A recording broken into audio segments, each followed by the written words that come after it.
Hello all my crafty friends, Amber here, back with another process video, working through these sketches that I challenged my scrapbook class to do in the month of December. Today I'm going to be working on this third sketch here. It is a one-page sketch. I'm not quite sure who created it. I found it on Pinterest. It's kind of blurry, but gives you the rough idea of what the sketch is. It has 3 photos. They look like they're 3 by 3s. I might make my pictures a little bit bigger than that. We'll see. And then it's just simply squares turned on a diagonal in different papers backed, and just a really easy, simple page. And so that's what we're going to create today. Now, the photos I have are these cute photos of my daughter. We were at a Denny's, I believe, and she's eating a mozzarella stick, and it was very stringy and it was hilarious. Just had fun, and so of course I had to snap some cute photos of her. Now, the thing I want to talk to you today is about your collection that you're going to create with your photos. Now, these photos are just like random. They're not really themed. I mean, I guess I could go find food paper or something, but in my head, they're really not themed. I didn't have anything that particularly went with it. And so that's when I create my very own kit to work on my photos. And let me show you what I've done. So I looked at my photos. I saw that there was red with them.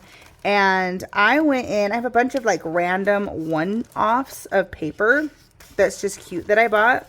And so I found... it would be the very last paper. I found this piece. This is Photo Play. It's Motherhood, Best Mom Ever paper. And it's just super cute. It goes really well with my photos because my daughter is wearing that red hoodie. And then I love that it has the stripe on the side. And so I knew I could use both of those papers as my B&T. So this was the base for me to create my own kit to go with these photos.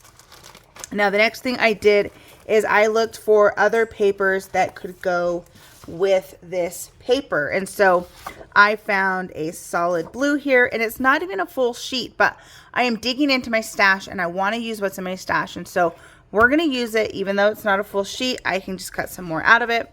I thought this wood grain could go pretty cute with the collection. It matches. Might use it as my background paper, not sure.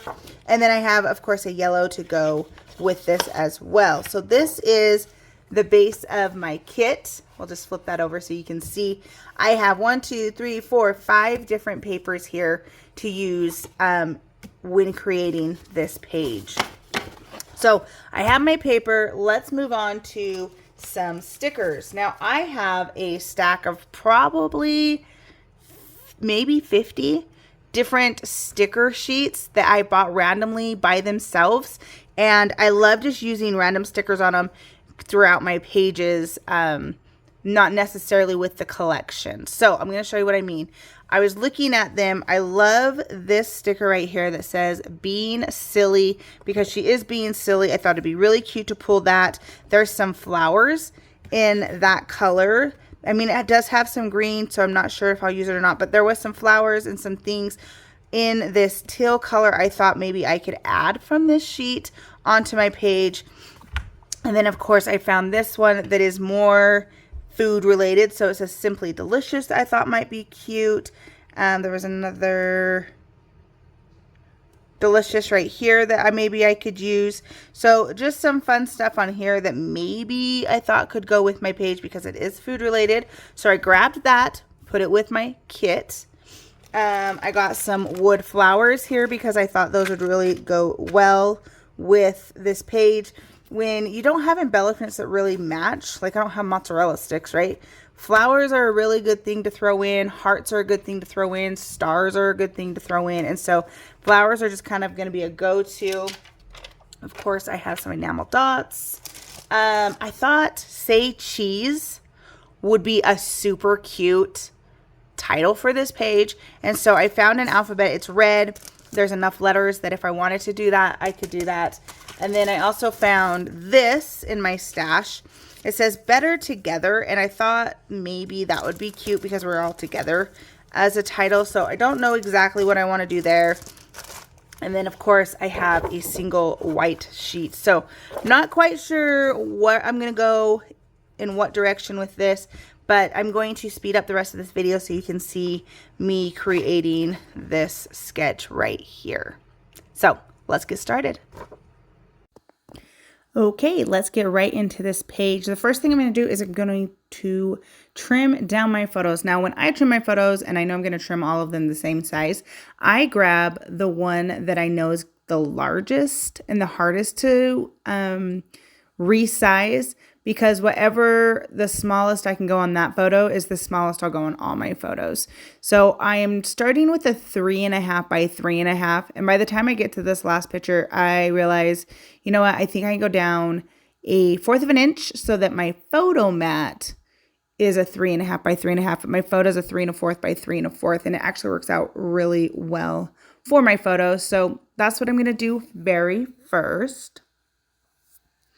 And then I'm going to start cutting these squares. Now, I decided to cut the inner of the squares a 2 by 2 just because I want the flowers to show more in the square, if that makes sense.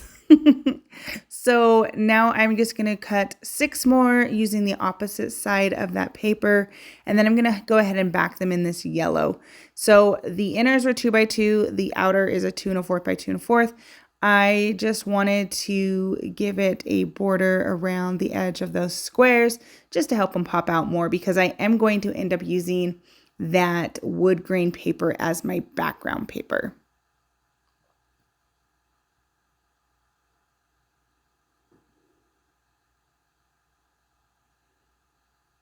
Okay, we are simply going to start gluing all of these down. I end up doing 6 of the flowers and 6 of the stripe. And when I go to start laying them down, it actually works out that I don't need 6 stripe. I actually need 2 extra of the flower. And luckily, this adhesive, it hadn't been down long enough that I can end up flipping it over and redoing it. So now here I am just kind of laying them out, seeing where I want them on my page. You can see that I took the 2 extra squares and I cut them in half diagonally just to kind of fit them towards the ends of the pattern there. Now I get my T-square ruler out to line these up so that they're all perfect. And by the time I start gluing them down, they're not. And so I just moved the T-square ruler because I don't know where I went wrong, but somehow it went wrong. And when I tried to line it up with the T-square ruler, it just looked funny. So I am going to just eyeball it and kind of gauge from the last squares that I glue down and then glue those down. So if you end up doing this layout, see those edge pieces? Make sure you have adhesive all the way to the corners of your squares, because when I go to cut it off, they all start falling off because I didn't have enough adhesive on the squares. That's okay though. I was able to fix it. I didn't lose any pieces before I realized that that was what was happening. But I really like the way it turns out, especially with just the 2 patterns. The sketch, it looks like they have multiple patterns on theirs, and I simply used the 2 because that's all I had, and it turns out just as good in my opinion. So I'm just trimming off the edges here. This is when you'll see that, oh, a little triangle just fell off. And I actually go like, I just went because I was putting it in a page protector and had to go glue down the other ones just to make sure that they were where they were supposed to be. Now I am measuring my pictures just to kind of gauge how big I want my background piece, because if you look at the sketch there, it's just one full piece that's backing all the photos. And so that's what I'm going to do with my photos. Now, I used this teal color and realized it's pretty much the same color. It's a little darker than my background paper, but way too close for comfort. So I'm just going to double back it with some white just to make it pop up off the page a little bit more. I love the little peaks of white on this that end up happening without having white be my background. So I'm just going to layer these photos on that photo mat.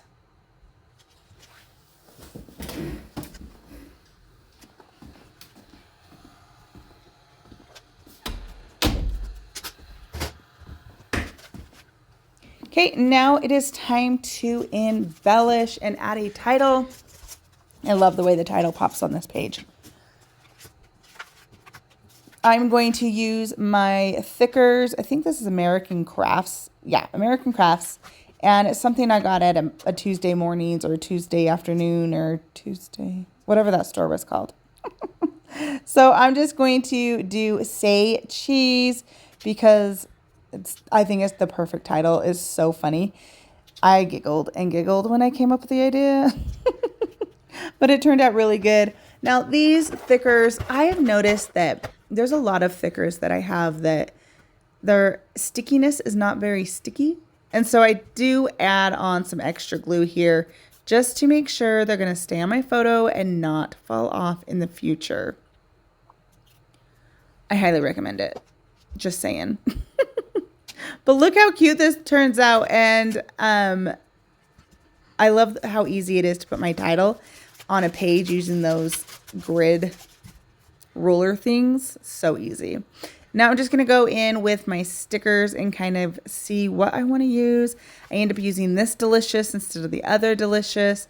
And then I am going to add that flower just because the green is nowhere near anything else. And so I feel like it's okay. And then I'm going to throw in some of these wood flowers. They are from Close to My Heart. I don't know if they still have them or if they have something else because, as you know, I am no longer a Close to My Heart consultant, so I'm not 100% sure. Now, this heart came from that same sticker sheet that Being Silly is from, which is this one. You can't really see it in frame, but it is the one I am pulling stuff off of. And yeah, it works out really cute. So I always say you want your triangle, your visual triangle on your page. And I'm really struggling here because I have 2 points of a triangle and not a third point of my triangle. And so I'm going to struggle for just a second thinking, what can I do? What can I do? And it hits me. We're just going to tear a little piece. I love this. If you ever feel like you have a blank spot or something you need to fill, tearing off a piece of your background paper and then putting a pattern paper behind it just to add a little pop of pattern is such a cute idea in my opinion. I don't know who the original idea was of that, but thank you for coming up with it because it is amazing and I love doing it. Look how cute that is. Now I'm just going to add a flower up there and that will complete my visual triangle. I do add a sticker as well. I don't remember what it is though. Let's look. Yep, there's my flower. I'm going to add, and then I have a wood flower in each of my clusters. That's another thing I like to do is to make sure that there's some element in each of my clusters that's the same. Now I grabbed out these red enamel dots and didn't really want to add them to my clusters, so I just did a little right there on the side of my photos. I love doing that with enamel dots. Let's see, what does it say? Life is so good. That's right. So that's going to finish off my page. Actually, nope, I lied. I remember now. I did splatters. I have this gloss spray. You got to shake it up really good. And I'm just going to do some splatters along my 3 clusters. Now that's going to be it for my page. Thanks for watching and hit that subscribe button, the like button, all those things help me. And I will catch you in my next video. Bye-bye.